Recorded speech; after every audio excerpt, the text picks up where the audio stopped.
আসসালামু আলাইকুম। Hero extreme বাইকটায় যেটা আমার কাছে অনেকে কোশ্চেন করেছে যে ভাই এটার আসলে হেডলাইটের আলোটা কেমন? আমি তাদের উদ্দেশ্যে বলছি আসলে আমার যে অফিসে অনেক কলিগস তারাও আমাকে জিজ্ঞেস করেছে যে ভাইয়া এটার হেডলাইটের আলোটা কেমন ছিল, কালারটা কেমন ছিল? তো এটা আমি দেখাই যে আমার কাছে মনে হয়েছে যে এটার যে লাইট সেটা আসলে খুবই জোস ছিল। এই দেখেন, এটা ডাবল বিম, এটা লো বিম, এটা ডাবল বিম, এটা লো বিম।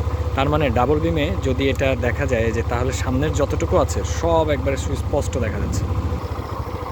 এই আলোর মধ্যে যে জিনিসটা দেখা যাচ্ছে তা হলো রাস্তার মধ্যে এখন একটু ঘোলা ঘোলা লাগছে। আসলে ক্যামেরাটার মধ্যে এরকম মনে হওয়ার কারণ আমরা একটু অন্ধকারে যাচ্ছি। অন্ধকারে গেলে টোটালটা খুব ভালো মতো বোঝা যাবে যে এটার আলোটা আসলে কতটুকু পরিমাণ আলো দিচ্ছে বা কতটুকু পরিমাণ আলো দিতে পারে, সেই জিনিসটাই আর কি আমি দেখলাম, প্লাস আপনাদের সাথে শেয়ার করছি।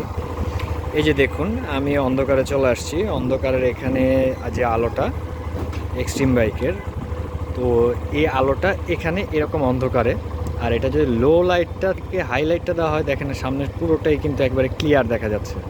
পুরো আসলে টর্চ লাইটও এরকম ক্লিয়ারনেস দেখাতে পারে কিনা তা জানি না। ওই যে সামনে তিনজন মানুষও যাচ্ছে, সেটা পর্যন্ত সুস্পষ্ট দেখা যাচ্ছে। এটা কাওলা রেলিগেটের এখানে এটা